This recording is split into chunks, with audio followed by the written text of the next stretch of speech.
Je m'appelle Mathieu et je suis un amoureux de l'Abitibi-Témiscamingue. Je m'appelle Mathieu et j'adore partir à l'aventure sur les routes de la région. C'est pourquoi moi et Mathieu, on a décidé de partir en road trip pour découvrir des nouvelles places. Cette semaine, on rencontre la travailleuse culturelle Chloé Beaulé-Poitras.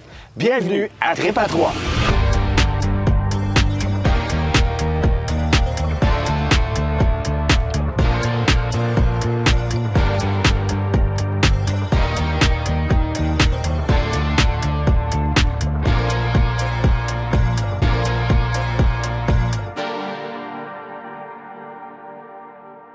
Chloé Bépé! Hey, comment ça va? Très bien. Merci d'avoir accepté l'invitation. On va triper aujourd'hui et c'est le cas de le dire. Mais merci à vous de l'invitation parce que vous le saviez peut-être pas, mais j'adore faire découvrir mon petit coin de pays. Ouais, ben c'est ça, on t'a choisi parce que pour nous, tu es une épicurienne, mais pour toi, le mot épicurien, ça peut avoir plusieurs significations. Ça serait quoi pour toi? Ben moi, je pense que c'est de savourer la vie, puis de prendre plaisir à savourer la vie, mais de découvrir. Mais je pense que moi, c'est surtout dans la gourmandise, tu sais. Découvrir les nouvelles saveurs, les nouvelles bières, les nouveaux vins, les nouveaux fromages, peu importe. J'adore ça dans le goût, mais aussi au niveau musical pour les oreilles, visuellement. Tu sais, c'est ça. Je pense que j'aime beaucoup découvrir les nouvelles choses. Tu sais, c'est un show de road trip. On part en voyage. C'est quoi les 3 choses, mettons, que tu apportes en voyage avec toi? C'est drôle, hein, parce que je me rappelais plus ce que j'avais dit dans la pré-entrevue. Puis en me le rappelant, je me suis rappelé pourquoi j'avais mis. Mais premièrement, de la musique. C'est sûr, on est en auto. Ça nous prend une bonne trame sonore. À défaut, je vais toujours quand même syntoniser la radio. Oui, oui. Si la radio ne me satisfait pas ou une zone que la radio pogne pas du tout, C'est combien, ben là, ça prend une très bonne playlist.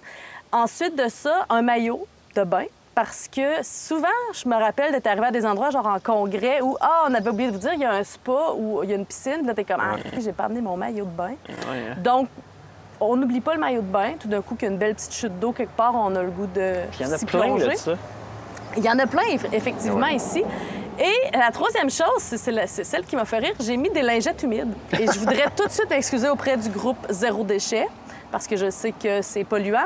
Mais quand on a une famille, lingettes humides, débarbouiller la bouche tout sale.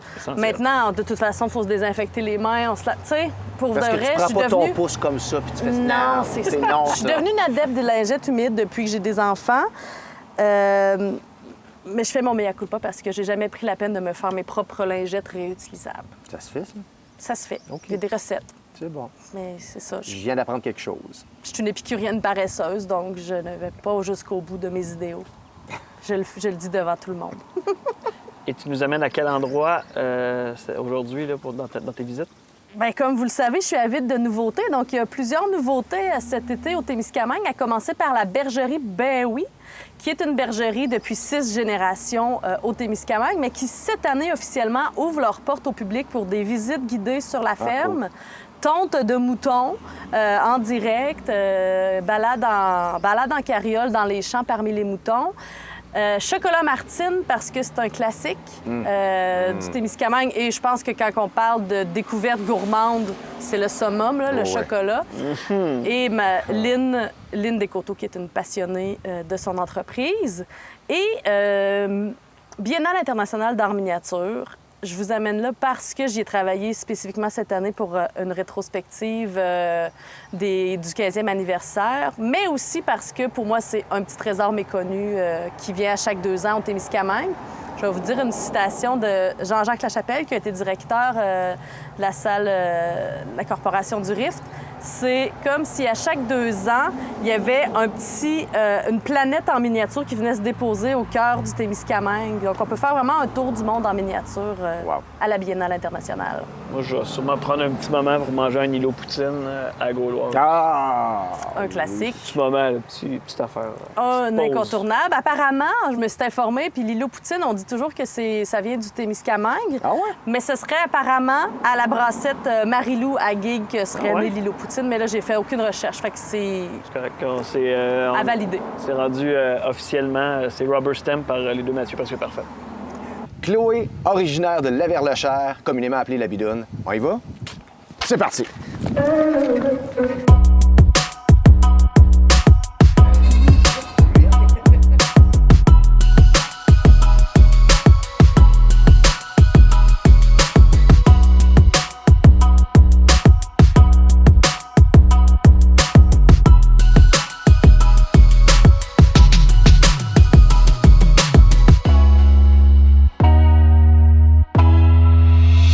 Alors, Chloé, tu nous as apporté dans l'amour et dans le pré? Tout à fait. Écoute, belle histoire d'amour ici. 7 enfants sont nés sur ces terres. Quand même, hein? Quand même, oui. C'est quelque chose. Bien, Et- sur ces terres, pour une génération, on s'entend, là, il y en a eu d'autres parce que ça fait 6 générations qui habitent ces terres. Mais là, tu nous as apporté dans le pré de la bergerie Ben oui. Et on est avec le propriétaire, Simon Gélina. Ça va, Simon? Ben oui, très bien. Merci de nous accueillir. C'est verdoyant. Écoute, C'est bien- le fun. bienvenue dans notre beau terrain de jeu. Là. La nature est très importante pour nous. Fait que oui, on a un beau paysage. Écoute, en plus, on a le maire de Lorrainville. Écoute. On est bien plugués. On est bien plugués. Parle-nous un peu de l'histoire de ici, sur cette ferme-là. Ben écoute, en ce moment, on a une production ovine, des producteurs d'agneaux là, en majorité. C'est ce qu'on a depuis environ une trentaine d'années. J'ai repris, là, dans le fond, la production de mes parents. Fait que génération, comme Chloé a dit. Fait que oui, les ancêtres sont là. On est bien ancrés ici là, sur nos terres, là, à Lorrainville.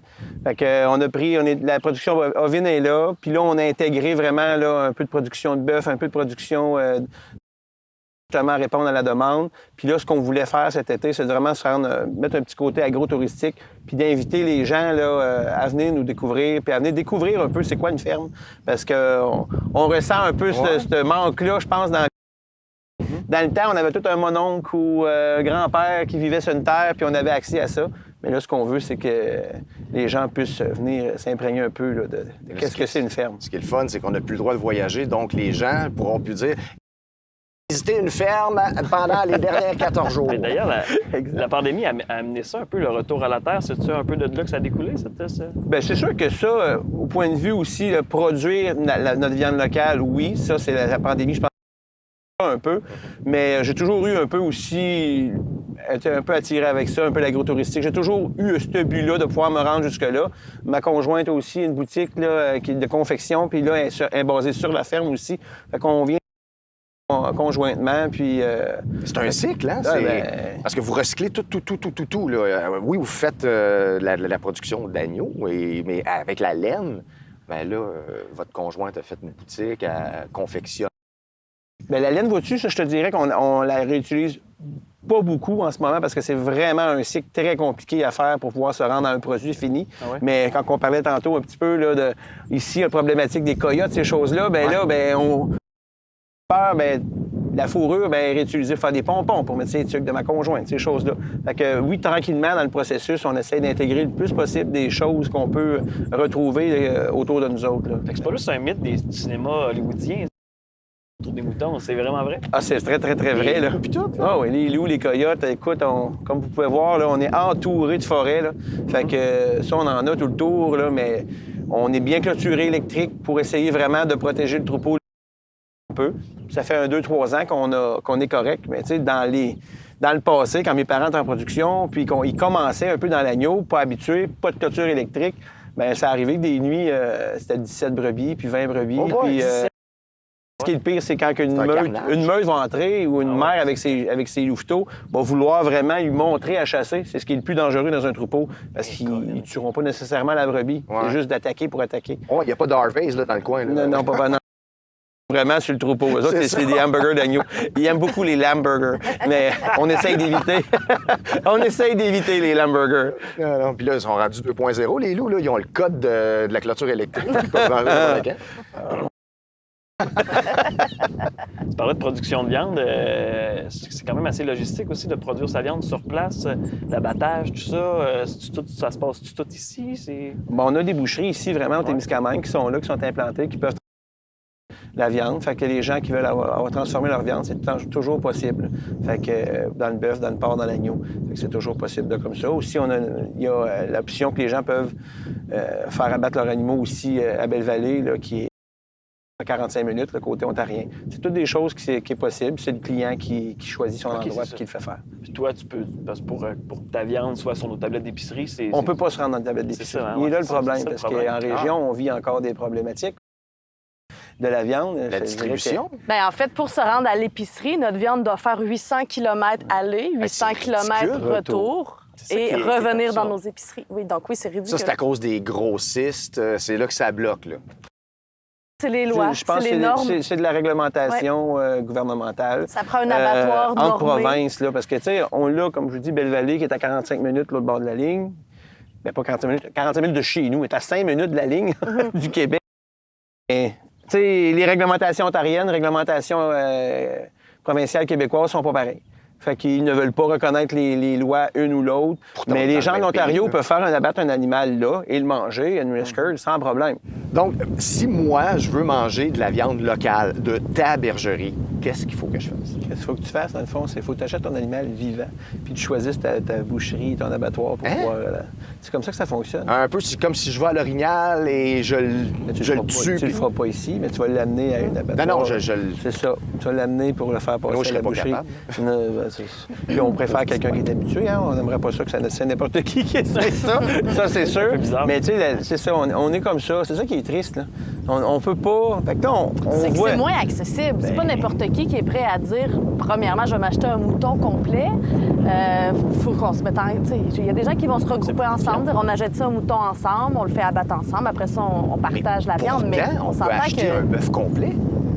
Pourquoi qu'on pourrait pas acheter un mouton complet? Ben, il y en a qui l'achètent l'animal Oui. complet, ça, c'est sûr, c'est certain. Mais c'est ça.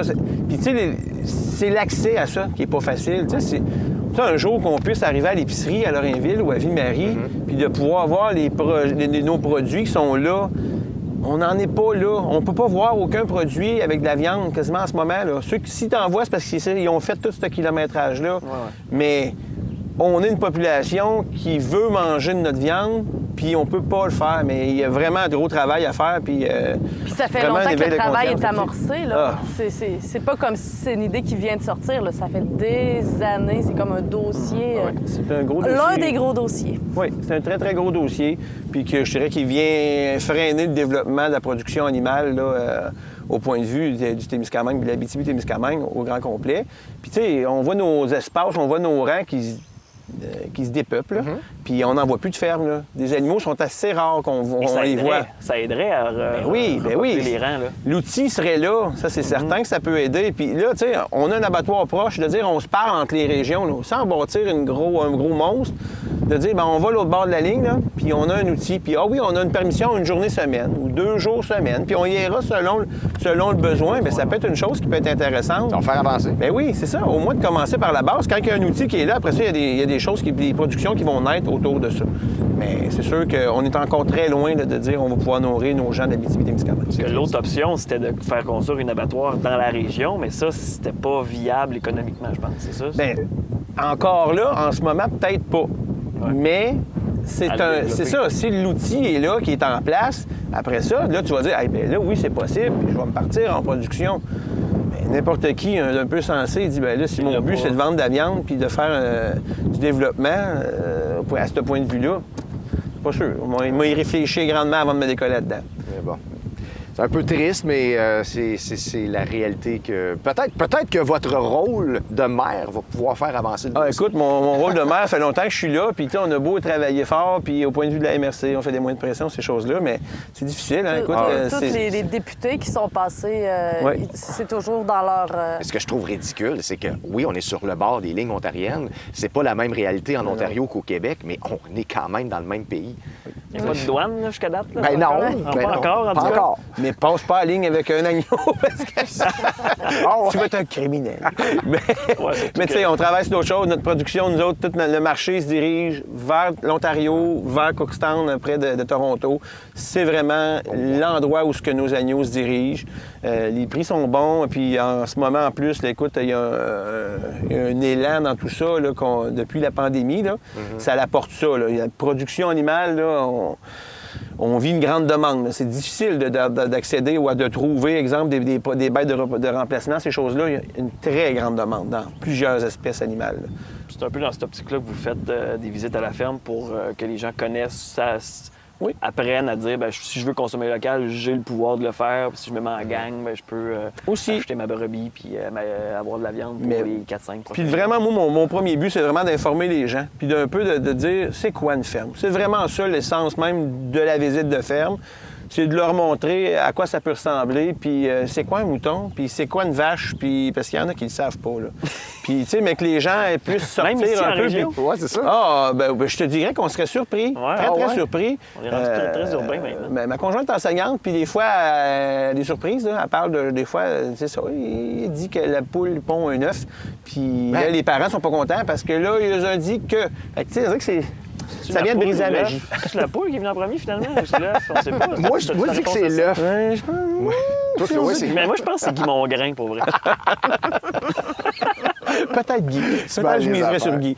Si on veut visiter la ferme, ça fonctionne comment? J'imagine Bon. que c'est en période estivale. Oui, c'est en période estivale, ça c'est sûr. On a une période qu'on a, on a fait une tentative dans le temps des fêtes, mais là, on était fermés. Mais oui, on va recommencer aussi là, dans le temps des fêtes. Fait que les gens qui veulent faire une petite activité, puis venir, ça va être vraiment ça, c'est une visite qui est concentrée en bergerie. Fait que là, on a vraiment le troupeau au grand complet. Là, on a plus de 500 têtes là, en bergerie. Fait que là, on en a tout le tour de la tête. Là. Vous êtes sur Facebook? Oui, on est sur Facebook, puis les gens ils peuvent nous contacter par téléphone, par Messenger, ces choses-là, puis ils prennent rendez-vous parce qu'on est sur réservation, parce que oui, on essaye de jumeler les visites là, à l'intérieur de notre horaire là, d'agriculteurs. Le contexte là-bas. Comme aujourd'hui, tu sais, après-midi, on fait des foins, c'est ça. Merci vient d'ailleurs de jumeler prendre ça. le temps, parce que je Oh, sais que vous ouais. avez des horaires assez fous. Ouais. Bien, surtout là, en début estival, en juillet, on retombe un peu plus lousse. Là. Mais tu sais, comme là, c'est ça, on vient s'adapter. La semaine passée, on a accueilli plus de 250 élèves qui sont venus visiter. Fait que, tu sais, on s'adapte. Les avant-midi, c'est les visites à la ferme. L'après-midi, les travail Pas au champ. 250 en... Non, pas en même temps, mais on a eu des lots 70, puis ça fait des bons groupes. Ça fait des bons groupes. Ça rentre tout dans un petit trailer? Non, ça, on sépare les groupes en trois. Ah. Mais écoute, ça, c'est le fun de voir justement la réaction des enfants, puis de pouvoir les voir avoir accès à ça. Puis on leur fait toucher les animaux. Vraiment un accès vraiment assez privilégié puis rapproché avec les animaux pour que les enfants puissent découvrir c'est quoi. Peux-tu flatter un mouton? Ben oui, ils peuvent flatter un mouton. Ils ont accès à la tonte du mouton. Après ça, ils peuvent toucher vraiment une laine qui vient d'être fraîchement tondue. Ils repartent avec de la laine faire des bricolages à l'école. Ah, c'est Fait fun, que vraiment... c'est le fun. On veut faire participer. La traite de la chèvre, on a une chèvre, ils peuvent. Mais c'est pas encore là, c'est pas tout le monde qui ose, mais tu sais, de pouvoir essayer de traire une chèvre, ces choses-là, ça paraît simple, mais c'est pas si simple. Mais les enfants. Puis on n'a peuvent- pas, on n'a pas accès à ça dans la vie de tous les jours, traire une chèvre, là. tu sais. Non, c'est pas tout le monde qui peut faire ça. Mais Mais- écoute, c'est des petites activités qu'ils peuvent faire. Là. Moi, je me demandais, la laine, vous faites quoi avec? La laine, en ce moment, encore là, c'est une belle grande tristesse, là, parce que la laine, en ce moment, on la jette. La laine, elle se fait Chloé a besoin d'une descente de bain, là, justement. Bon, ben, moi, te laisser un petit bout de un petit sac de laine, là.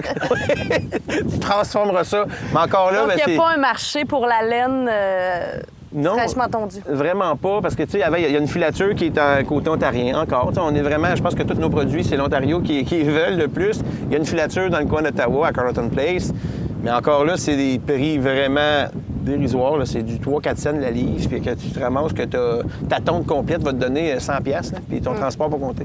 Fait que faut que tu payes pour l'envoyer pour t'en débarrasser. Là.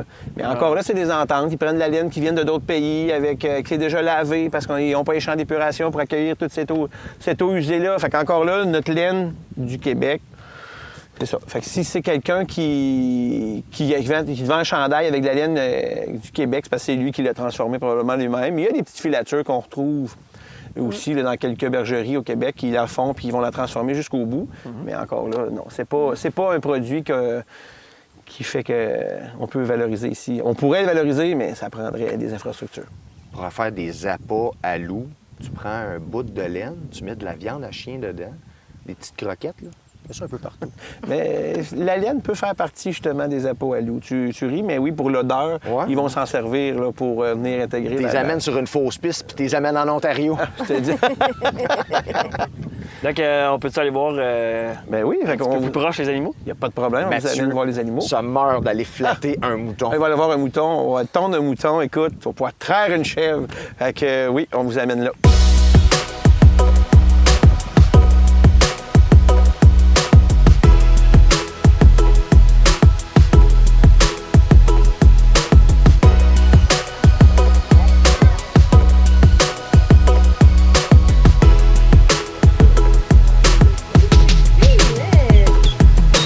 Vas-y, Matt, prends le canard. Prends le canard, Matt. Prends-le! C'est passe le canard. Tiens-les, mais s'il décide de tomber. ça, faut faire attention au tondeur et à la tondue parce que ça peut couper aussi.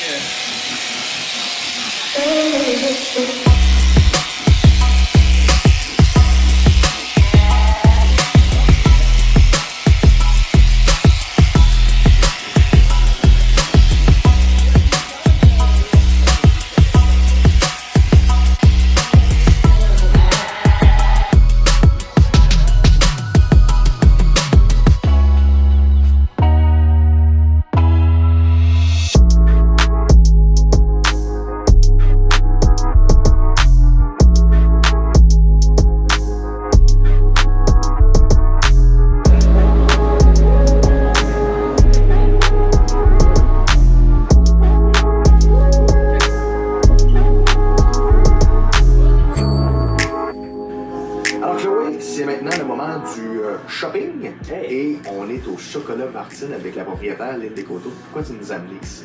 Ben, je pense que c'est. Je pense que vous serez pas surpris si je vous dis d'abord que c'est un classique au Témiscamingue, les chocolats Martine. Ouais. Je peux même vous dire qu'il y a des gens de l'Ontario en bateau qui traversent ici pour venir au chocolat. Ah oui, puis c'est leur destination. On vient du chocolat Martine, après ça on monte dans Ville-Marie, mais tu sais, c'est à côté de la marina, c'est normal. Mais au-delà du classique chocolat, c'est une boutique cadeau, une boutique épicurienne, gourmet. On trouve tellement de choses, produits locaux. Je pense qu'on les trouve tous, les produits locaux. Donc, Chocolat Martine, définitivement, pour moi, c'est un arrêt pour mes chasses au trésor, pour mes cadeaux, fêtes des parties. On se trompe pas quand on vient ici. As-tu un service au bateau? Pas encore. Service à l'auto, service au bateau, du côté de la marina. On est d'accord avec ce que... Oui, c'est vrai que c'est une... On fait des petites trouvailles, en plus des chocolats. C'est sûr que les gens... Oui, c'est vrai que les gens d'Ontario viennent beaucoup. D'ailleurs, il y a eu une époque où est-ce qu'il y avait quand même une polémique du fait que les gens du Témiscamingue, je ne sais pas si tu t'en rappelles, Chloé, allaient magasiner en Ontario et on trouvait que... Ouais. Alors, pour certains commerçants, les gens disent... Mais moi, j'ai jamais chialé après ça parce que les gens de l'Ontario viennent vraiment dans ma petite boutique. Puis on a une pâtisserie aussi. On fait nos propres pâtisseries. On a des fromages. On a, oui, du cadeau. Puis, ben c'est sûr, le chocolat, on peut pas... On devrait manger du chocolat Martine à tous les jours. On pourrait remplacer la coupe de vin par le chocolat noir, j'imagine. Ou qu'on les deux en même temps. Oui. Tu prends une poutine, mais tu prends un chocolat noir, fait que ça l'annule. C'est ça, c'est guéri. Ça fait 25 ans que vous avez acheté la chocolaterie. Comment ça a évolué, ce commerce-là, en 25 ans? Ah, c'est fou quand même. Une belle évolution, je te dirais. À l'époque, j'ai acheté ça avec mon ex-conjoint Bernard Philibus. Et on était situé un peu plus haut sur la rue Sainte-Anne à Ville-Marie. À l'époque, il y avait une petite machine, 3 employés, ainsi que les 2 propriétaires. Et quelques années après, on a racheté ce bâtiment-là ici, près de la marina. Et là, on a racheté des machines, on a augmenté notre production, pas juste notre production, mais notre système de distribution pour la vente. Et ensuite de ça, on est rendu à une quinzaine d'employés. Il y a de ça à peu près 8 ans, Bernard a décidé de quitter On a décidé de se quitter, en fait. D'un commun accord. Oui, quand même. Puis, Vous avez gardé la garde de l'enfant? Oui, on a pris la garde de l'enfant... à peu près 4 ans encore que Bernard on a travaillé ensemble. Puis là, il y a de ça à peu près 8 ans, je dirais, Bernard a décidé de partir et j'ai racheté ses parts.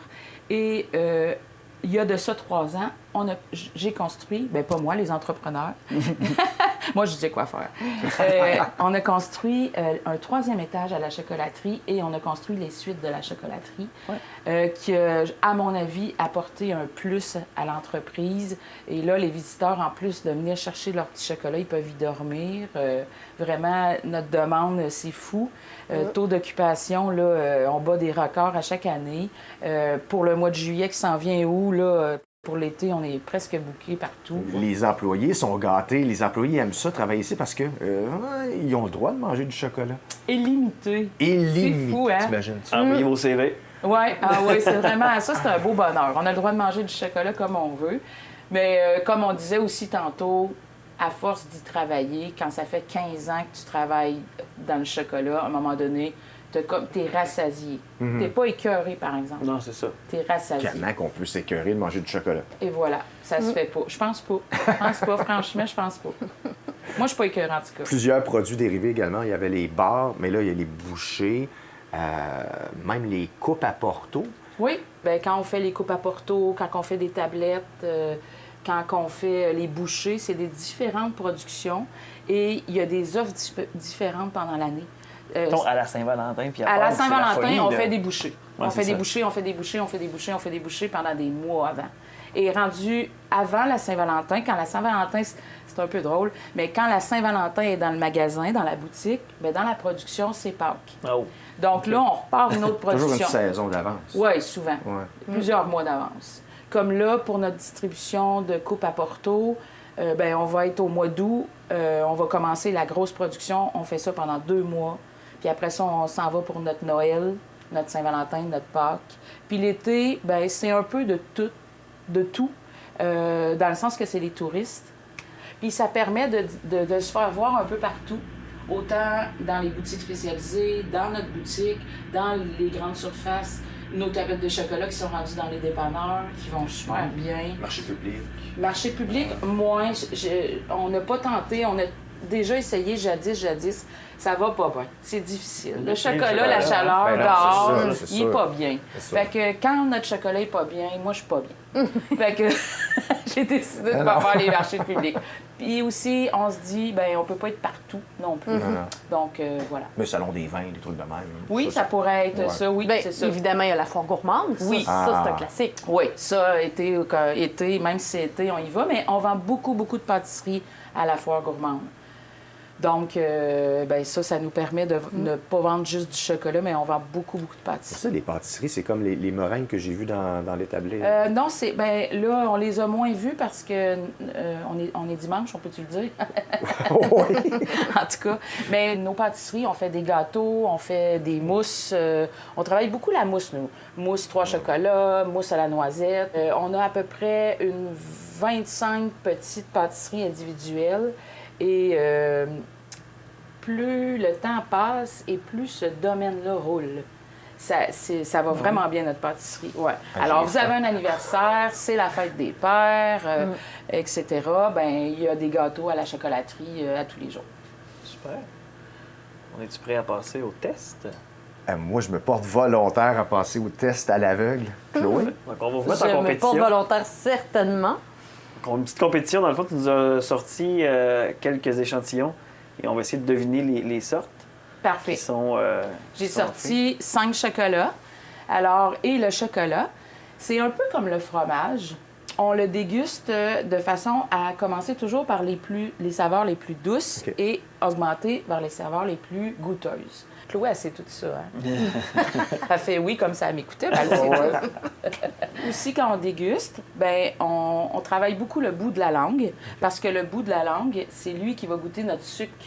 Donc, quand, tu sais, des fois, c'est amer, ça nous prend ici, là, mais là, quand on déguste, ben vous allez avoir des chances. Je vous donne des cues pour avoir les saveurs, puis essayer de...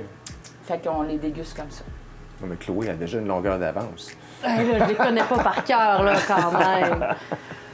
Bien, en fait, ça serait intéressant de trouver la saveur qu'on vous a mis à l'intérieur de ça. OK. OK. Dans le fond, c'est les intérieurs, surtout, là, à trouver. Exactement. Mais dans le fond, moi, je m'en fous de perdre.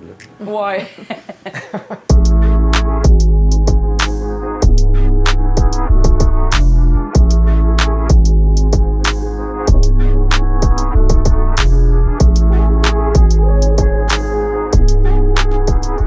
C'est l'heure du test? Oui. Moi, je suis impatient. Oui, super. On y J'aime va. bien ça, moi, faire ces petites choses-là.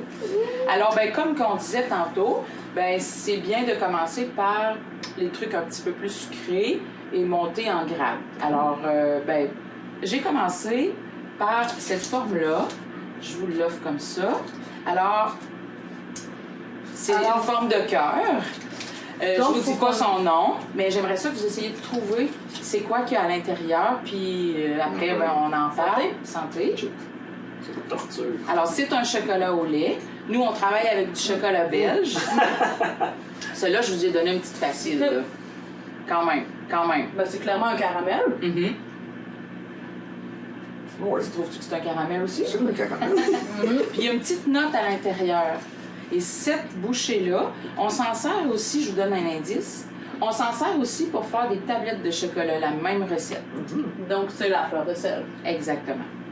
Alors, la fleur de sel, ce qu'on fait, c'est un caramel... Oui, premier point. Pas eu le temps de rien dire. Alors, la fleur de sel, c'est un caramel brûlé. Donc, quand on dit que c'est un caramel brûlé, c'est que quand on fait notre caramel, à la base, le caramel, c'est du sucre.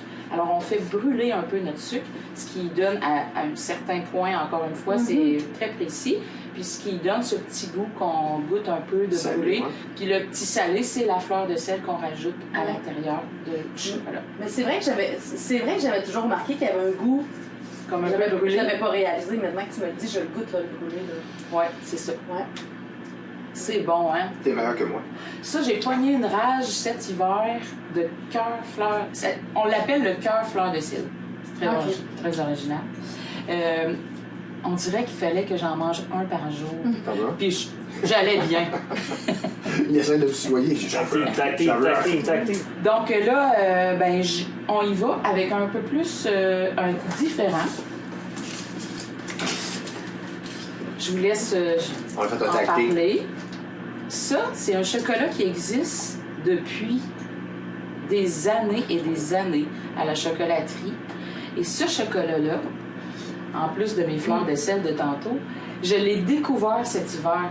Découvert pas parce que je savais pas qu'il existait, mais je l'ai redécouvert. Hein? Vous sentez quelque chose dedans, là? Les petites noix. Oui, c'est ça, exactement. Ce qu'on appelle la praline. La pralinette, c'est des petites noisettes caramélisées, c'est les mêmes noix qu'on retrouve. Okay. Mais dedans, cette petite crème-là, ça goûte aussi la noisette, vous trouvez? Vraiment. Moi, la pralinette, C'est bon, c'est hein. une de mes barres préférées. Oui, c'est vrai qu'elle est bonne. Donc, t'es en train de me voler ma barre préférée. C'est un test à la main. Mais là, ça, c'est une crème à la noisette, donc avec des amandes caramélisées en petits morceaux à l'intérieur, qu'on croque avec un chocolat. C'est tellement bon. Ah, c'est bon, hein? Avec un café. là. Ça, mettons, si on fait un palmarès, là, il tombe en première position, celui-là. Oui? Ouais, parfait. Moi aussi. Ah, ben là, t'es... Ben, moi aussi. Je vais reprendre le tag. Parfait. Alors, tu sais, tantôt, on parlait aussi du système de quand c'est en test, quand on le met dans le comptoir, puis tout ça. Puis à chaque fois que je pense à ça, je pense à ce chocolat-là. Parce que lui, il a subi des tests des années entières avant qu'on soit capable de le mettre dans le comptoir pour le vendre aux clients. Donc, on a une Alors, œuvre je d'art. vous laisse. Oui, vraiment. Je vous laisse. Et ça remonte à longtemps. Et ce chocolat perdure dans le temps et j'espère qu'il va toujours 3, exister. 2, 1. J'espère qu'il va durer toute la vie. Oh. À l'époque, j'étais encore Bernard était encore à la chocolaterie et je lui ai demandé, j'aimerais bien avoir ce chocolat-là que vous allez découvrir. C'est quoi la sorte, là? Vous allez me le dire. Oui, voilà. J'aimerais bien avoir un chocolat au coconut. Et je vais m'en rappeler toute ma vie.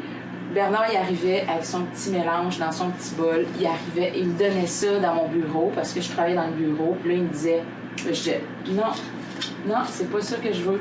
Ça a duré des années. Puis un jour, il m'est arrivé avec cette crème-là, puis j'ai fait « Oh, wow, ça c'est bon ». Et là, on l'a mis dans le chocolat, on l'a retesté pour voir s'il vieillissait bien. Parce que parfois, on a des belles recettes d'intérieur, mais quand on les met dans le chocolat, ils sont pas bien. Soit qu'ils bougent un peu, ça fait casser notre chocolat, soit qu'ils durcissent après 2 mois. Ça fait... Puis cette crème-là, pour moi, c'est important, cette onctuosité-là. Donc, est-ce que vous l'aimez? Je l'avais jamais goûté. Non? Ah, Première exclusivité, Alors, elle tripe pas trop. Mon top 1. Ah oui? Ah ouais. Mais dans les chocolats, on innove, tout ça, mais ce qu'on a bien de la misère, c'est les noms. Fait que celui-là, coconut.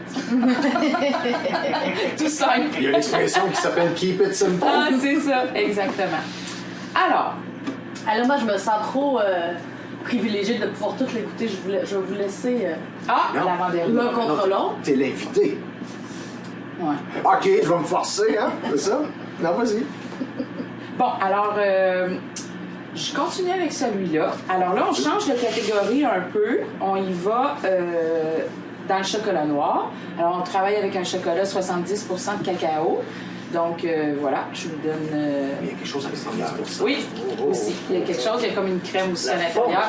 Celui-là, c'est un petit facile. Je pensais, c'est ça là que tu disais que la forme était... Ouais, non. Ah, je sais c'est quoi. Ça, c'est un bel indice, oui. Ouais. Oui. Et ça se marie bien avec le chocolat noir.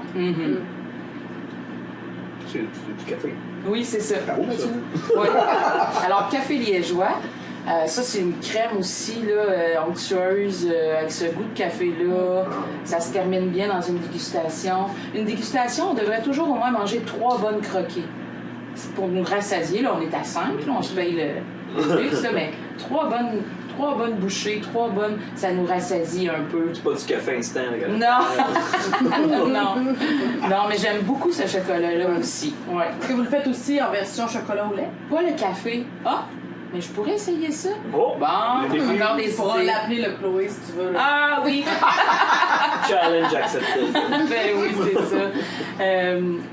Le café se marie quand même très bien avec le chocolat noir. Parfois, il y a des chocolats qu'on les met dans les deux sortes de chocolat noir ou lait. Et on dirait que dans une sorte, c'est pas bon. Ben, c'est pas bon. C'est pas mais c'est pas super. Fait que voilà. Le petit dernier, ben là, celui-là, j'avais envie de C'est beau ça. de vous le faire découvrir parce bel que... indice. Oui, c'est ça, il est très... il y a une forme de fraise, là. Mais j'avais envie de faire un petit coucou à un producteur de notre coin de pays qui s'appelle Ferme Norvie et avec qui on travaille... on essaie, en tout cas dans le chocolat, de travailler avec le miel d'ici et Ferme Norvie. Et ça, ben là, ça vous donne... Je le sais que je vous donne un indice, mais quand même, je vous laisse le goûter, le déguster. Il y a un peu d'alcool à l'intérieur. Il faut qu'on trouve de l'alcool. Ouais. C'est beau, Chloé. L'Irlandais en Je moins le va aimer trouve ça. tellement beau, ce chocolat-là. Et il est très... On les voit, mais il y a beaucoup de travail dans une bouchée comme ça. Parce que il faut... Est-ce qu'il faut le peindre à la Oui, main? on le peint à la main. Oui, on peint ça à la main. Au pinceau. Ouais. Oui, Non, mais quand même. effectivement. C'est long. Oui, c'est long faire un... J'allais dire le nom, mais j'allais... Qu'on devine. Je t'attends. Oui, celui-là, vous pourriez deviner le nom avec ce qu'il y a dedans. Ouais. Alors, pour faire les couleurs, on prend du chocolat blanc, on lui leur met des couleurs spéciales là, qui sont pour le chocolat. Et on prend un pinceau, puis chaque moule est peinturé un à la fois. Donc, c'est 2 étapes parce qu'il y a 2 couleurs. Ensuite, on moule le chocolat, ensuite on remplit, ensuite on referme, ensuite on déguste. J'essaie de deviner l'alcool. Ça goûte à fraise, ça, c'est sûr, là. Ouais. C'est pas de surprise, mais... Ça commence par F. L'alcool. Et moi, j'ai juste relaté, tu sais, vous utilisez de l'alcool pour relater. Moi, j'allais dire pas de l'amaretto, parce que l'amaretto, c'est... C'est le Frasile. Ah. Alors, c'est l'alcool de Ferme Norvie qu'ils font avec leurs fraises. Mais oui, nous, ça on cherchait vodka, rhum. Ouais. L'amaretto. Mais est-ce qu'il y a seulement de la fraisine ou il y a aussi de la fraise? Il y a un arôme de fraise aussi à l'intérieur. Il y a du chocolat blanc, de la crème. Nous, ça, là, crème, chocolat, là, c'est pas mal. Ah, Des ça beaux va mix, bien. là, Ouais. Puis on travaille avec beaucoup d'alcool. L'alcool a l'avantage de bien conserver le chocolat. Pas dans tout. Pas dans tous les chocolats. Comme tantôt, le Brasilia que vous avez goûté, il n'y a pas d'alcool dedans. Mais dans les crèmes comme ça, parfois, il y en a. On a du kirsch, on a... de l'amaretto, on a différents cognac. Cognac, ça fait tellement des bons chocolats, là. Vraiment. Ben, merci beaucoup, Lynn, pour ta générosité et de nous avoir fait goûter, surtout, le chocolat. Ça m'a fait plaisir. Merci à vous. Personnel. Et merci à toi, Chloé, de nous avoir fait découvrir ce merveilleux endroit qui est les Chocolats Martine. Merci beaucoup à vous deux. Merci.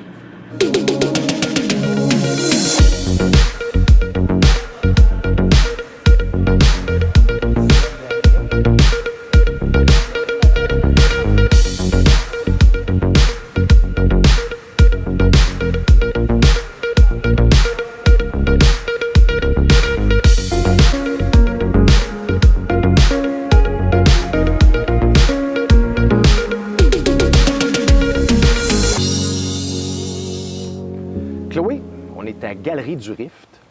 c'est la Biennale, c'est la 15e anniversaire. Et tu as un petit peu de toi derrière tout ça. Hein? Il y a un peu de moi derrière la Biennale depuis 2010. J'ai été employée ici, dans le fond, pendant quelques années où j'ai œuvré pour la Biennale. Et cette année, on m'a demandé de faire un recueil rétrospectif de la Biennale, de 92 à aujourd'hui. Alors, j'ai fouillé dans les méandres des archives pour retracer, bien, en fait, tous les gagnants, les lauréats de chaque édition se retrouvent dans le recueil. Mais il y a aussi tout le côté historique de comment est née la Biennale, qui l'a mis sur pied. Et à travers ça, tout un peu comme une philosophie de qu'est-ce que la Biennale a apporté en Abitibi-Témiscamingue, parce que j'ai envie de dire que c'est devenu une institution avec le temps. Oui. Fait qu'on retrouve tout ça à travers le recueil qui va sortir en juillet 2021. Est-ce que tes recherches ont permis de découvrir un peu plus concrètement, si on veut teaser les gens? Là? Qu'est-ce que ça m'a permis de découvrir plus concrètement? En fait, des anecdotes ou des trucs qui t'ont impressionné peut-être? En fait, premièrement, j'aurais envie de dire que à partir de 2010, quand on est dans la Biennale, on est comme en train de refaire une recette qui existe depuis longtemps, puis on la reproduit, puis il y a les vétérans de la Biennale qui sont là depuis le début, puis qui veillent un peu à la logistique, puis qui nous transmettent cette passion-là, parce que eux, ils l'ont vu depuis le jour 1.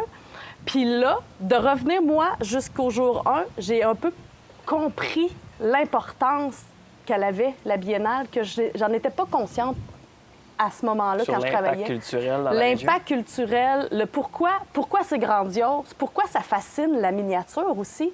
Pourquoi la miniature est grandiose, j'aime ça. C'est ça. C'est ça, puis c'est ça, je le dis. Le mot grandiose, je l'utilise justement, tu sais, à me donner à force de travailler les mots, tu sais, puis je le dis, c'est dans le minuscule que se trouvait quelque chose de grandiose, tu sais, dans la minutie, les détails. Mais c'est ça, tout est pensé pour faire en sorte que presque 30 ans plus tard, elle est encore ici, la Biennale. Puis, évidemment, on veut qu'elle perdure. Puis je pense que je pense qu'en lisant le livre, les gens vont juste avoir envie de faire « OK, on veut que ça continue. Puis maintenant qu'on a toute la genèse, bien, comment on la continue? Parce qu'il faut qu'elle évolue quand même, il faut qu'elle s'adapte à l'ère du temps. Là. Les premières années, ça n'existait pas vraiment, Internet. Là. Ouais. Donc, ça se faisait par courrier. Là. Des gens, c'est international depuis toujours.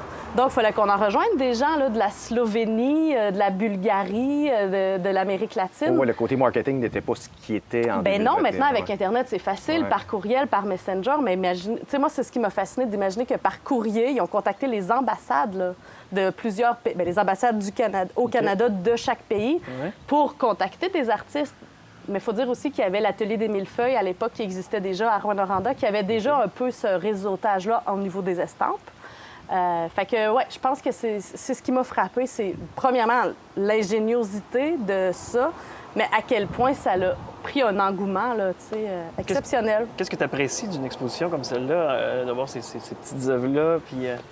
Bien, je pense que il y a quelque chose de fascinant, justement, parce qu'il y a déjà eu jusqu'à 800 œuvres d'exposées à l'intérieur. Puis là, ça, c'est la nouvelle salle qui est inaugurée depuis 2000. Mais avant, c'était dans un sous-sol au Centre Frère Moffett, la salle Augustin Chénier, ça s'appelait à l'époque. Puis il y a eu 800 œuvres quand même dans ce petit espace-là. Fait que c'est ça, il y a quelque chose de fascinant, mais c'est difficile à décrire. Pourquoi? Parce que les gens, puis même ça, c'est sorti à travers le livre, à l'époque, c'était l'époque des symposiums puis des œuvres monumentales. Et là, de dire, nous, on s'en va vers le petit, mais pourquoi le petit? Mais finalement, c'est comme si l'œuvre miniature, elle demande tellement d'attention que c'est une gymnastique, là. Observer une miniature, on découvre, tu sais, c'est des petits détails, des fois, là, tu sais, qui te sautent aux yeux, mais il faut l'observer. Il faut prendre son temps. Il faut prendre beaucoup son temps, effectivement. Dans l'ère d'aujourd'hui, on dirait que ça redevient tellement d'actualité. De dire, on s'arrête vraiment. Mais, tu sais, ce que je trouve drôle aussi, c'est que, je sais plus en quelle année, j'avais instauré une exposition sur écran de cellulaire au cinéma du Rift parce qu'on venait d'acquérir le cinéma. Dans le fond, la corporation, là, c'est à la fois une salle de spectacle, une salle d'exposition et un cinéma. La prochaine édition, là, ça va être en 2024. Parce que, exceptionnellement, en 2020, tu sais, c'est toujours aux années paires. Le 2020, avec la pandémie, ça a été mis sur la glace. Donc, 2021 pour le 15e. Mais ils vont se donner 3 ans pour rattraper. Puis là, 2022, c'était comme trop rapide, là. Fait que pour le 16e, on se donne 3 ans pour la revamper, justement. Fait Comme que les vous pouvez vous Olympiques. attendre. Mais parenthèse, ce qui va sûrement se répéter pour la 16e édition, c'est que là, il y a Serge Bordelot qui fait de la réalité virtuelle. Oui. Il a sélectionné quelques œuvres de la Biennale, 4-5 œuvres. Il les a numérisées. Et là, avec un casque de réalité virtuelle, on va vraiment visiter l'œuvre en 3 dimensions, mais en grandeur nature. Ouais, OK. Donc ça risque de se C'est reproduire. un autre là. niveau. On voit de la technologie, comment ça évolue, c'est merveilleux. C'est ça. On parlait des gifs tantôt, mais voilà. C'est... Faire un petit lien Ça aussi avec lève. ce qu'on a fait dans la journée. On a fait beaucoup de shopping. Il y a aussi une petite boutique au Théâtre du Rift Oui. qu'on peut visiter. Il y a beaucoup d'articles promo là, qui viennent tout juste de sortir. Les pour, articles la promo MRC. de la marque de commerce du Témiscamingue, là où on vit, on les retrouve ici à la boutique du Rift. Des œuvres, des artistes, des créations d'artistes locaux, autant Témiscamingue que de l'Abitibi aussi. Des œuvres d'Autochtones, d'artistes autochtones. Donc, oui, Chocolat Martine aussi. Je disais que c'est une de mes petites cavernes d'Alibaba, mais ici, le Rift, encore un autre de mes endroits où je viens pour... Puis il y en a plein de ces petites boutiques-là dans le centre-ville de Ville-Marie aussi. Là. Oui. Je pense au Café Boustifo. Verger des Tourterelles, ils ont aussi des trucs qui sont complémentaires avec la Galerie du Rift. À Lorrainville, il y a la Savonnerie. Je ne vais pas toutes les nommer, là, la Verrerie de la Montagne. Effectivement, il y a moyen de faire un circuit de petites boutiques comme ça, d'artisans. À pied? À pied pour Ville-Marie. Ouais, c'est ça.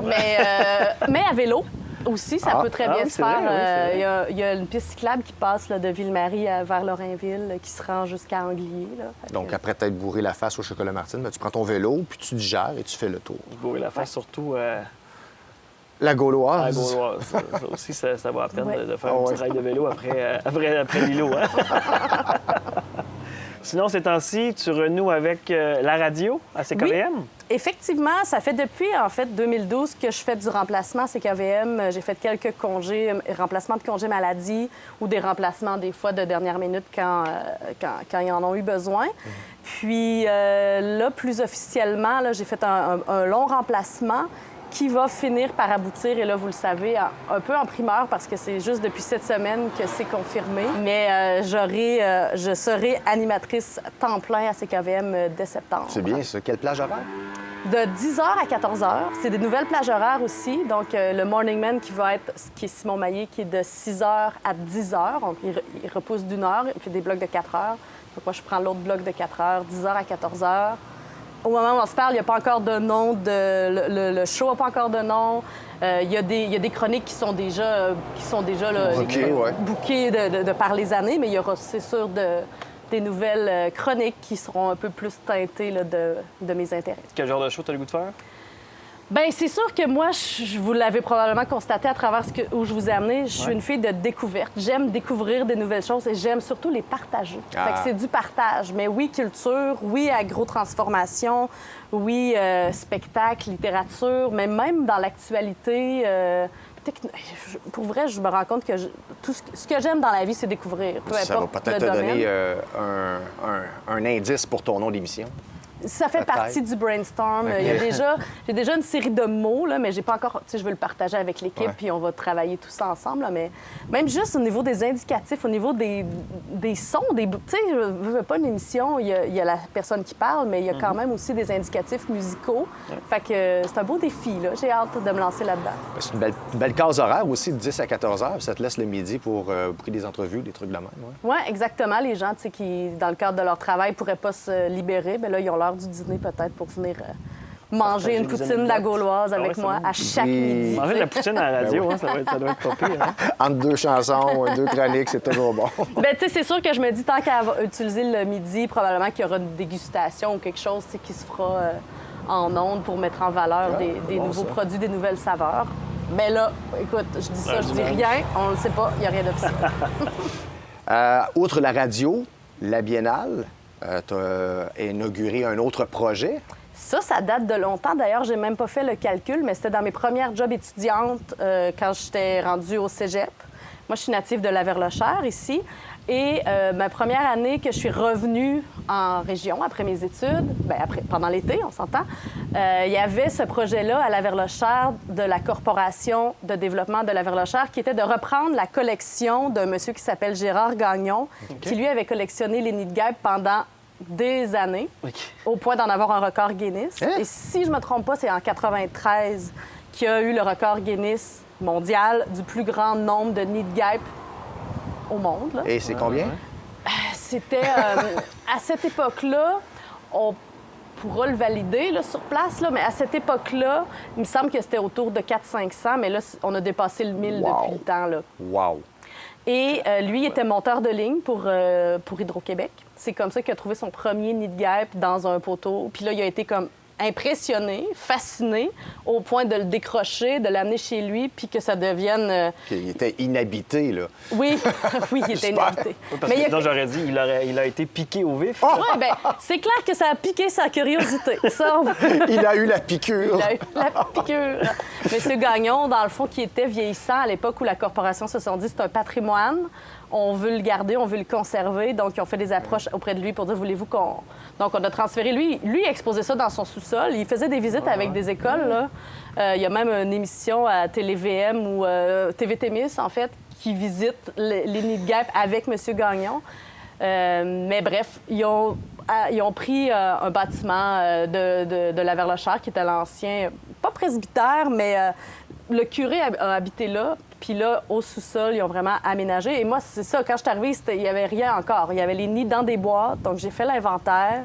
J'ai découvert qu'il y avait des nids qui étaient gris, d'autres qui étaient beige pâle et très fragiles. OK. D'autres qui ont des veinures turquoises, saumon.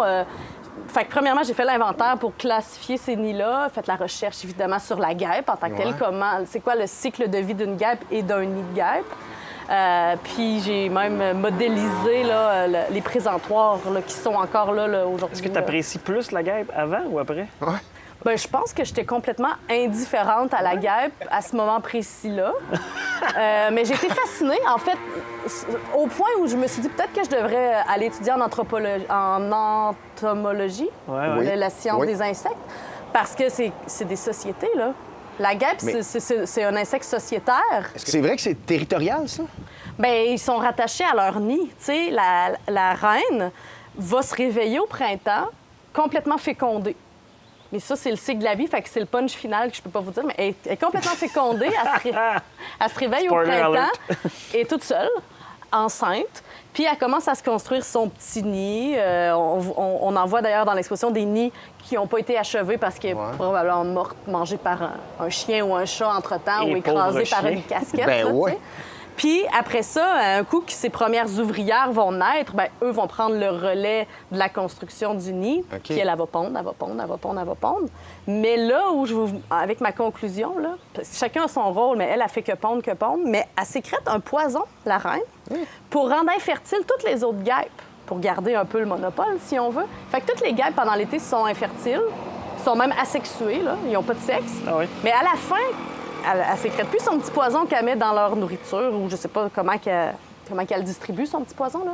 Fait que quand la reine meurt, les guêpes qui vont naître après sa mort, eux vont être sexués. Donc ça va devenir des bourdons et des femelles.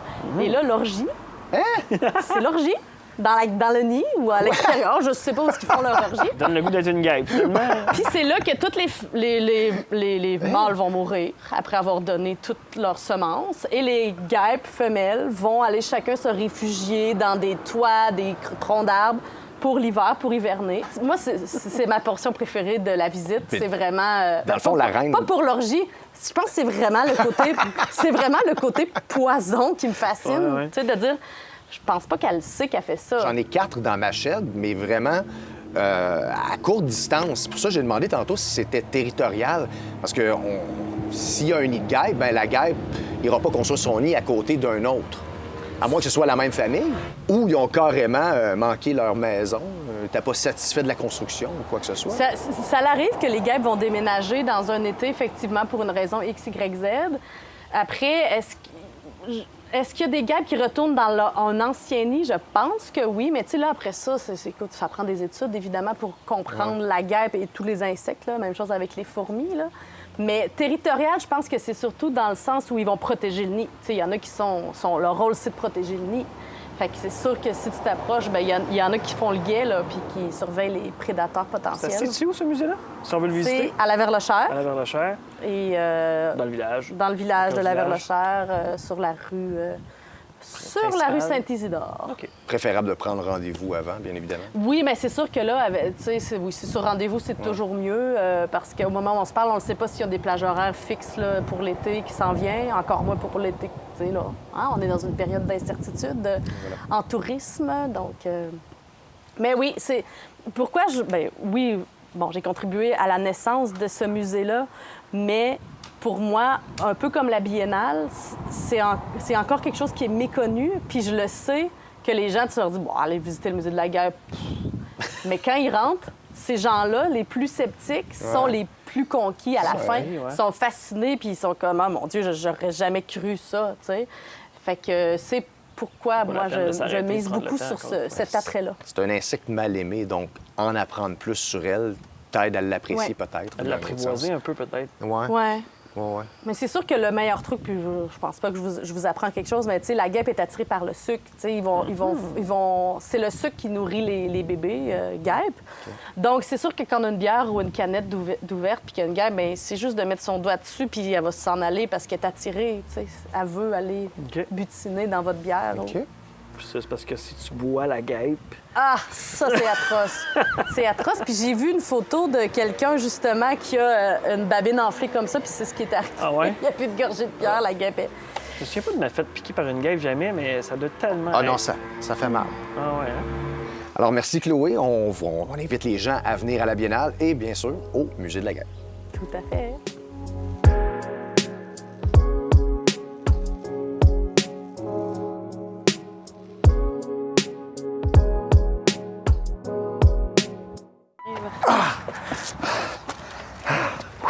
Hey, on envoie des choses dans une journée. Vite, hein, grosse journée. Merci, Chloé, de nous avoir fait découvrir tous ces spots-là, d'un champ à la chocolaterie, au restaurant. C'est grand, le Témiscamingue. C'est grand. Très grand. C'est grand, c'est vrai. Puis en plus, on s'entend, là, on a fait que moins que la moitié de ma liste que j'aurais pu vous présenter parce que... Écoute, une petite ride en carriole à la bergerie Béoui, c'était génial. Les bébés cantons! Oh, oui. Mon Dieu, que la c'est petite mignon. chèvre. La petite chèvre, Oh, non. cœur de la saison. Ouais. Simon, un autre incroyable. Merci beaucoup. Merci beaucoup, Ouais. hein, vraiment, de nous avoir accueillis. Puis la ride, c'est ça, tout était là. Carriole. Ouais, la dégustation de chocolat. On a-tu été assez gâtés Que pour ça? Mathieu était un petit peu trop jaloux, donc on a fait un tag Ouais, team. Il reste même une boîte pour la route, ça, c'est cool. Hein? Oh, Ouais. Shotgun sur la boîte. Oh. Puis j'espère que à partir de maintenant, votre curiosité est en masse piquée au sujet de la guêpe. Ben, définitivement, C'est vraiment. pas piquer des verres. J'aurais pu le même regard sur les guêpes qui vont me tourner autour à partir de maintenant, je pense. Non, on a quand même été à la Biennale. Oh, il y a un pas pire digestif, tu sais, pour ouais, C'est digérer ça, un à l'air îlot. climatisé au musée, des fois, ça vaut la peine aussi de s'arrêter, Ouais. de prendre le temps de regarder les arts miniatures puis les arts en général. Puis on invite les gens à aller voir ça. Ben oui, tout à fait. Et puis, la prochaine biennale, d'ailleurs, ça va être en 2024. C'est ça, parce que c'est aux 2 ans, mais là, il y a comme un... Ouais, c'est ça. Oui, c'est ça. Il y a Pandémie un oblige. petit Et glitch on dans va pouvoir l'espace-temps. t'écouter également à CKVM. Nouveauté cet automne. cet automne, effectivement. De 10h à 14h, je serai en onde. Parfait. On va t'appeler pour des demandes spéciales. Je vais les prendre. Chloé, merci beaucoup. Puis nous autres, on se retrouve pour un autre trip à 3. À bientôt.